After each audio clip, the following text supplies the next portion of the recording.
Amigos, muy buenas tardes. Los saluda el doctor Tantaruna en otro programa más de Consultando al doctor Tantaruna. Hoy, 24 de septiembre del 2018. En primer lugar, un fuerte abrazo para todos en esta nueva estación de la primavera. Espero que lo reciban con mucha alegría, con mucho entusiasmo y a seguir adelante. Bien, vamos a absolver las consultas que nos han efectuado. La primera consulta es: doctor Tantaruna, quisiera que me explique cómo es el tema de pensión en el caso de estudiantes.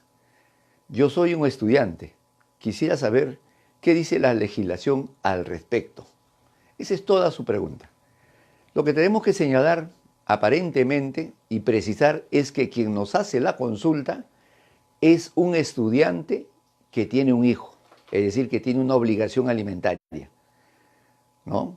Aparentemente es esa la pregunta. Entonces, lo que nosotros tenemos que responderle en relación a ese supuesto, le tenemos que decir pues que la ley es la ley. La ley no discrimina en el tema de si que eres estudiante estás exonerado de dar alimentos o que si eres estudiante tienes que dar menos pensión que la que te corresponde dar. El estudiante se sujeta también a la ley, igual, así como un hombre casado, un hombre conviviente, un hombre obrero, un hombre empleado, un estudiante, sabe hacer un hijo, tiene que entender que tiene que asumir sus responsabilidades. Entonces, si a usted le demandan una pensión alimenticia, quizás logre convencer al juez con sus fundamentos y pruebas que es un estudiante que no genera dinero o ingresos aún. Pero eso no va a significar, tenga presente, que lo van a exonerar de dar alimentos. Le va a reducir el monto de la pensión que le demandan, pero de ninguna manera lo van a exonerar por el hecho de que sea un estudiante. ¿Correcto? Siguiente consulta. Vamos a ver nuestro jefe de producción y seguimos adelante. La siguiente consulta es: doctor Tantaruna, se llevó a mi hija su padre porque le dije que no lo quiero. Doctor Tantaruna, yo tuve una relación con una persona y de esa relación procreamos una hija que tiene 3 meses de nacida. El padre de mi hija me dijo que quería vivir conmigo y yo le dije que no, porque no tengo un sentimiento fuerte hacia él, es decir, no me siento enamorada de él, no me gustaría vivir con él. Eso fue suficiente para que él llevara sus cosas y se llevara a mi hija. He sentado la denuncia, pero en la comisaría me dicen que no pueden hacer nada porque él es el padre. Sin embargo, yo me encuentro totalmente desesperada. Ayúdeme y oriénteme, por favor. Bien, al respecto le tengo que decir lo siguiente. Inmediatamente usted tiene que interponer una demanda de tenencia y custodia. Ojo, tenencia y custodia. Y de pensión alimenticios junto, accesorio. Pero la tenencia y custodia es para efecto de que el juez ordene que usted tenga a su menor hija. Inmediatamente, apenas se admita la demanda, inmediatamente, reitero, tiene usted que pedir una medida cautelar. Tiene que presentar una medida cautelar de tenencia provisional, argumentando que es una menor de 3 meses de edad, que usted la ha tenido en posesión constante y permanente desde que nació, que es una lactante, que es la parte más importante, y que el padre la está haciendo daño. Yo le aseguro que inmediatamente le van a dar esa medida cautelar. Hágalo. Cualquier ampliación, estamos a su servicio. ¿Correcto? Siguiente consulta. Acá nos consulta un promotor de un centro educativo particular. Me dice: doctor Tantaruna, les pongo mi caso. Resulta que una madre de un estudiante de secundaria adeuda 10 meses de pensión, que son más de 2.000 soles. En el momento que matriculó a su hijo, se le hizo firmar un pequeño compromiso de pago. El alumno en la actualidad ya no estudia en la institución educativa del cual yo soy promotor. ¿Qué podría hacer al respecto? La señora no paga y la verdad que no sé cómo podría hacer para que cumpla con su obligación, ya que esta deuda nos está generando un lucro cesante.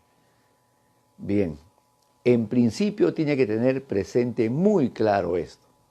Lo que tenemos que investigar es cómo es que usted o el centro educativo le otorgó el código que permitía hacer el traslado de un colegio a otro. Porque usted sabe que en estos momentos toda institución educativa maneja un código por cada alumno. Y si una persona se va a otro lugar, se matricula, estudia, no va a poder ser formal en tanto el colegio de origen no le otorgue el código que le permita trasladarse a ese otro colegio. El colegio que recibe podrá enseñarle, podrá darle las clases, podrá percibir la pensión si es particular, pero de ninguna manera lo puede expeditar la documentación formalmente. ¿Ok? Ese es en cuanto al tema de eso. De repente lo convencieron a ustedes, se comprometieron y le dio la autorización y el pase. Pero bueno, ahora, en el tema del dinero, evidentemente hay una obligación de dar suma de dinero. Usted tendría que hacerle un proceso civil de obligación de dar suma de dinero. Pero para llegar a ese proceso, primero tiene que invitarla a una conciliación extrajudicial a través de un centro de conciliación. Este es un paso, un trámite obligatorio antes de ir al proceso judicial. ¿Ok? Es obligatorio. La norma establece ahora que estos tipos de procesos tienen que tener previamente una invitación a conciliación. ¿Y esto por qué? Porque para descargar al Poder Judicial de tantos procesos, la ley se pone en el supuesto de la probabilidad que el demandado concilie con usted y arregle en la forma de pago. Por eso es obligatorio. Entonces, cuando usted va a hacer la demanda, le van a exigir presentación del acta. Si es que no se llevó a un arreglo, si es que no se llevó a un acuerdo, ¿correcto? Entonces, el proceso es obligación de dar suma de dinero. ¿Ok? Siguiente consulta. Doctor Tantaruna, nos dice un seguidor nuestro, mi padre compró un terreno, una propiedad, es en la que estamos viviendo actualmente, y lamentablemente falleció cuando iba a ir a firmar la escritura pública. Ya la minuta se encuentra en la notaría y mi padre falleció. El vendedor, que solamente tenía que ir y presentarse a firmar la escritura pública, no la quiere firmar. Alegaba que no se le había pagado todo el precio, pero cuando verificamos en la notaría, dice la minuta que el precio está totalmente pagado. Ahora nos dice que el precio que se le ha pagado es muy por debajo del valor de la propiedad. Quiere que le demos más dinero. Si no, no firmo, es lo que nos ha reafirmado. ¿Qué podríamos hacer al respecto? Bien, acá lo que tienen que hacer primero los que son herederos del comprador, de su padre que ha fallecido, tienen que hacer primero la sucesión intestada, obligatoriamente. ¿Por qué? Porque la sucesión intestada va a señalar ahí quiénes son los que válidamente reciben todos los derechos y acciones de su padre, del causante, del que falleció. Una vez establecida y anotada la inscripción de la sucesión en el registro de sucesiones, expedita una copia certificada y lo llama a usted a una conciliación. Todo, ojo, tiene que ser todos los herederos o alguien que tenga el poder de todos los hijos que son herederos. Y plantea la invitación primero a conciliación extrajudicial para otorgamiento de escritura pública. Si no va la persona, si no se compromete, con ese acta también se va al proceso judicial, en la vía civil, a demandar el otorgamiento de escritura pública, ¿correcto? El otorgamiento de escritura pública, con la copia certificada que tiene que solicitar de la minuta ante la notaría, ¿ok? El juzgado le va a dar la razón, porque si está el precio ahí ha cancelado, si ha cumplido con todas las partes que le corresponden al comprador, no le va a quedar nada más que al vendedor hacer la transferencia. Y además ustedes pueden adicionar el pago de alguna indemnización si requieren y demuestran que se ha realizado un requerimiento válido al vendedor y éste se niega tratando de generarse un ingreso indebido. ¿Ok? Bien. Vamos a ver ahora la siguiente consulta. La siguiente consulta que nos efectúan un seguidor nuestro, es un poco amplia esta consulta, pero voy a tratar de resumirla entendiendo lo que nos quieren preguntar. Porque a veces nuestros seguidores se confunden en las preguntas o nos hacen una descripción a veces muy amplia del tema esencial. Sin embargo, estamos para servirlos. Me dice lo siguiente: doctor Tantaruna, soy un seguidor de su programa, lo felicito. Tengo 21 años y toda mi vida he vivido en La Perla. Vivo actualmente con mi pareja y mi hija en la casa de mi madre, que ya falleció hace 5 años. Soy hijo único de mi madre, que tenía en vida 4 hermanos. Y estos 4 hermanos viven en la misma casa. Son mis tíos, que cada uno de ellos tiene un piso. Yo vivo en el primer piso, pero solamente cuento con 2 cuartos pequeños. Mis abuelos, los propietarios del inmueble, siguen viviendo en el primer piso. Los recibos que yo pago de luz y agua por el primer piso vienen a mi nombre. Los demás pisos vienen a nombre de mis tíos. Mi consulta esencial exacta sobre este tema que le he explicado es el siguiente. Si mis abuelos fallecen, el espacio en el que están viviendo ahora, ¿para quién quedaría? Miren la pregunta. Sus abuelos viven en el primer piso, sus tíos ya tienen otros pisos. Él en el primer piso tiene 2 habitaciones. Dice, si mis abuelos fallecieran, el espacio que tienen en el primer piso, ¿para quién quedaría? Para mí, por ser el único hijo de mi madre que tengo 2 cuartos nada más, o también tienen derecho mis demás tíos que ya tienen un piso cada uno. Muchas gracias por su respuesta. En principio, mi querido amigo, hay que analizar con qué derecho tienen sus tíos los pisos superiores. Porque si es solamente de boca, que el abuelo propietario les dice, vivan ustedes, construyan, prácticamente lo que ha hecho su abuelo es una división o un anticipo informal, ¿correcto? De tal manera que ellos en un momento determinado van a tener que formalizar esta informalidad. ¿Usted tendría derecho? Sí, tiene derecho, porque al fallecer, escúcheme bien, al fallecer el abuelo, los 4 hermanos más su madre son herederos igualitarios de los derechos y acciones sobre esa propiedad. Es decir, a cada uno le tocaría un porcentaje idéntico de los derechos y acciones. Usted, al ser el único hijo, hereda en representación. Eso se llama herencia por representación. ¿Qué cosa hereda? Hereda los derechos y acciones que a su madre le hubieran correspondido como hija de su abuelo. ¿Ok? Entonces esa parte proporcional es la que le correspondería a su madre.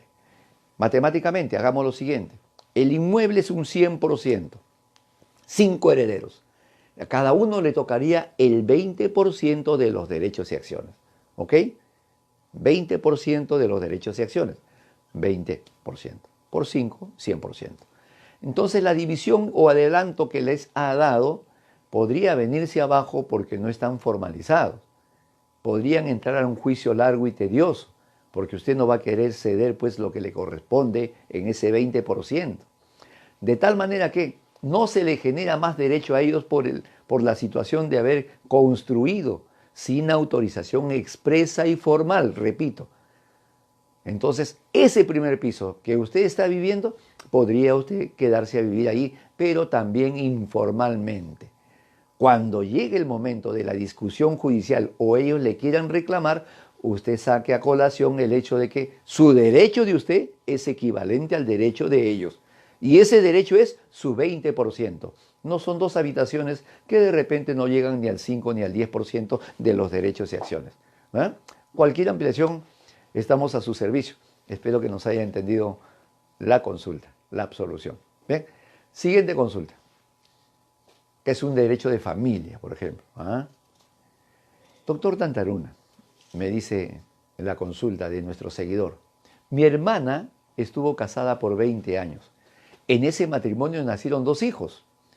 El mayor es una persona adulta, pero el segundo de sus hijos es un niño de 11 años de edad.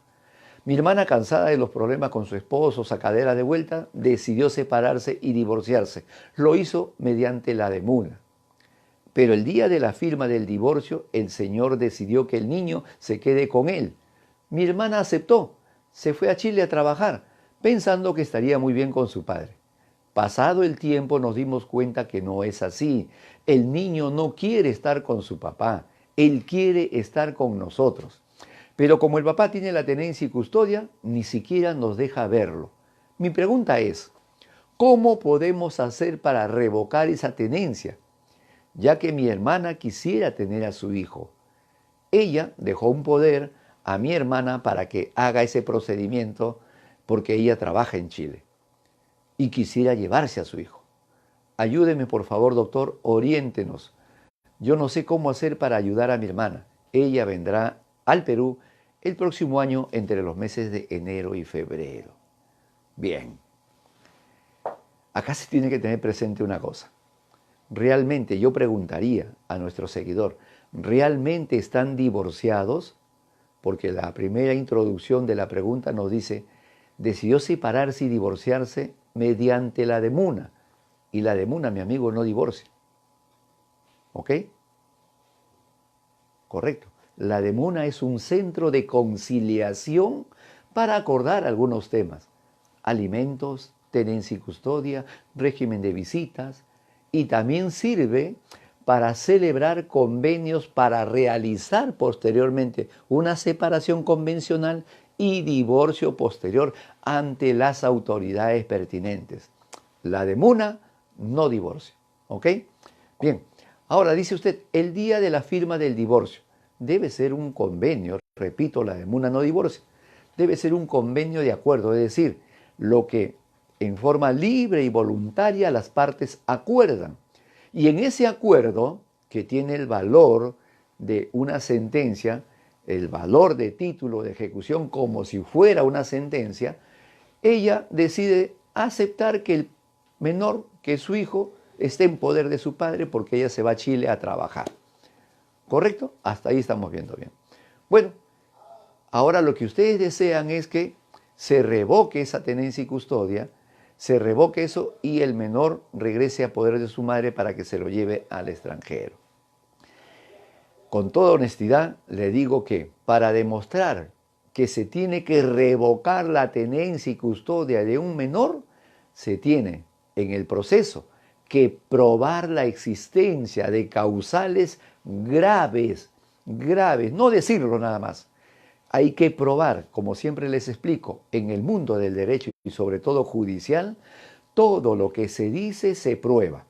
Y las causales para quitarle una tenencia y custodia a alguien a quien libremente la otra parte le otorgó, hay que demostrar que existen unas causales gravísimas. Uno de ellos, violencia psicológica o violencia física contra ese menor, que se encuentre en estado de abandono, es decir, el padre no lo cuida, no lo alimenta, no lo educa, no lo viste, lo maltrata.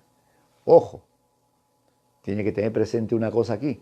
Cuando digo no lo cuida, no significa que esté permanentemente las 24 horas con el niño. ¿Por qué? Porque él tiene que tener el deber de cuidado que cuando el señor tiene que trabajar, el niño esté a buen resguardo. ¿Correcto? No vayan a malinterpretar. O sea, cuidar a un hijo significa darle pues todos los cuidados y tomar todas las precauciones de que se encuentre muy bien y atendido. Entonces, demostrar eso en muchos casos resulta difícil, pero si tienen las pruebas pueden revocarla. De repente sí pueden revertir, repito, si hay las causales graves que harían presumir esa situación. ¿Ok? Correcto. Vamos a suponer, pongámonos que ustedes tienen las pruebas, que revocan y regresa a poder de su madre el menor. El menor no puede salir al extranjero sin autorización del padre. Ojo. ¿Correcto? No puede. ¿Por qué? Porque ahí no es el ejercicio de la tenencia y custodia. Ahí lo que se tiene que ver es el ejercicio de la patria potestad. Y el derecho de familia señala pues que la patria potestad lo ejercen ambos padres.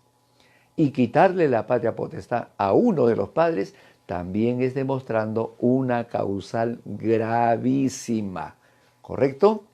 Espero que le haya servido de algo nuestra orientación y como siempre, estamos a su servicio para cualquier ampliación. ¿Oh? Bien, la siguiente consulta. Doctor Tantaruna, nos dice una seguidora nuestra, tengo un hijo de 15 años y está estudiando el cuarto de secundaria. Yo tenía contra el padre de mi hijo un juicio por pensión alimenticia y el papá me pasaba mensualmente.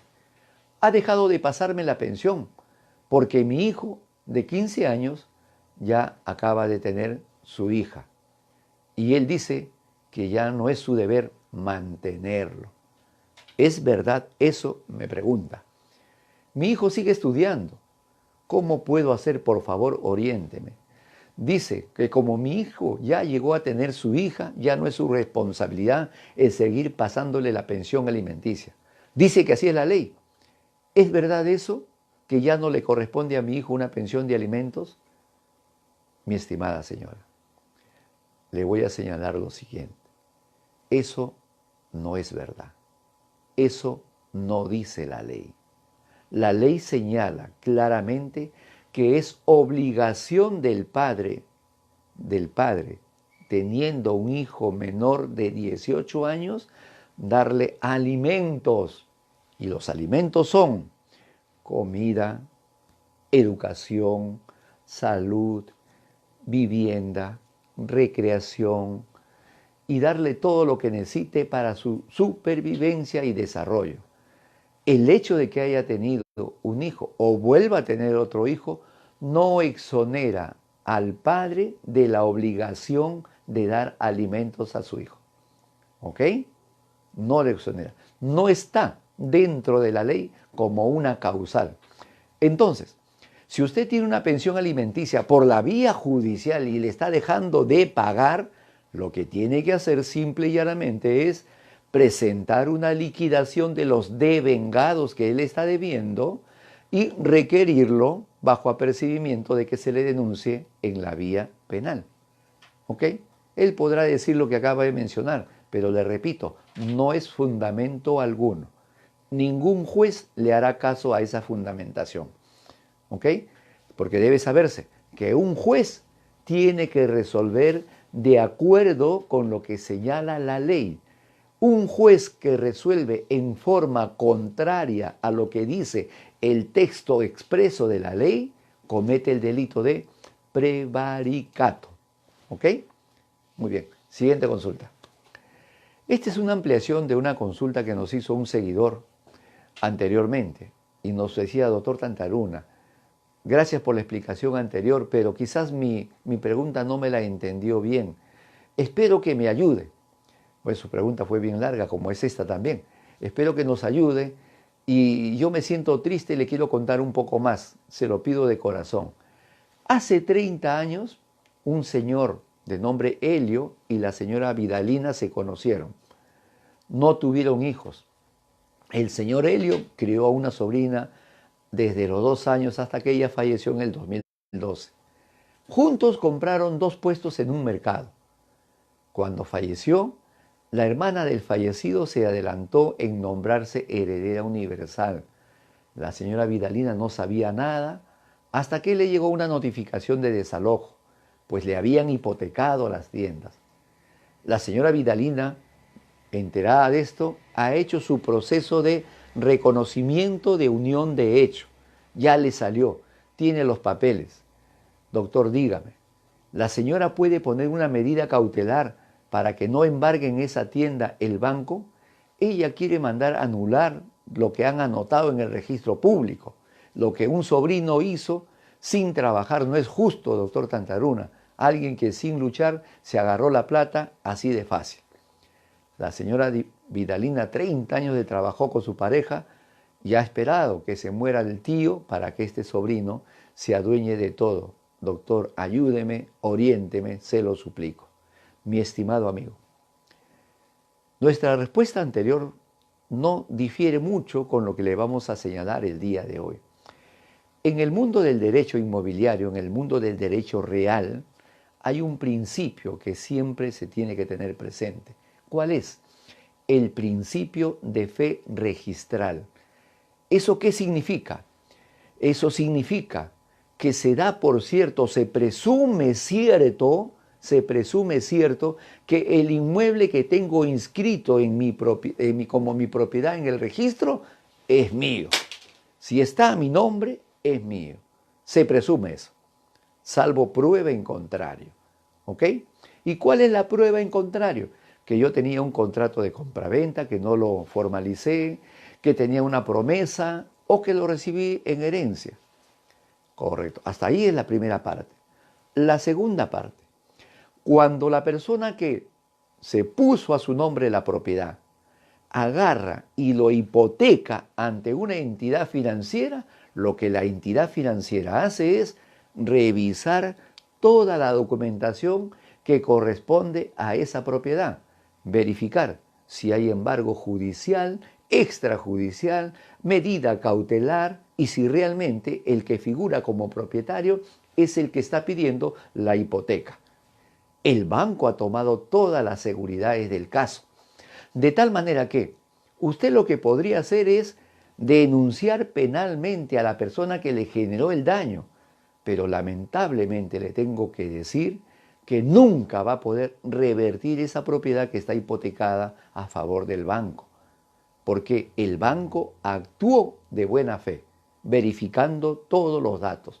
Es imposible, se lo digo con mucha pena, pero es imposible que el banco vaya a perder ese derecho que tiene, porque siguieron todos los pasos y parámetros, salvo que usted demuestre que se haya actuado de mala fe. ¿Ok?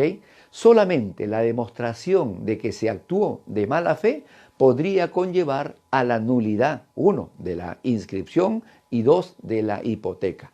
Pero hay que demostrar la mala fe por parte del banco. ¿Correcto? Si no logra demostrar eso en la vía civil, lo único que le quedaría es actuar en la vía penal contra esta persona que se generó un ingreso indebido actuando de mala fe. ¿Ok? Bien, es todo. Todas las consultas, bien, nuestro jefe de producción nos dice que es todas las consultas. Les agradecemos la atención. Espero que les haya gustado nuestro programa. Si es así, dennos un like y compártanlos para poder ayudar y servir a más personas. Hasta la próxima, queridos amigos.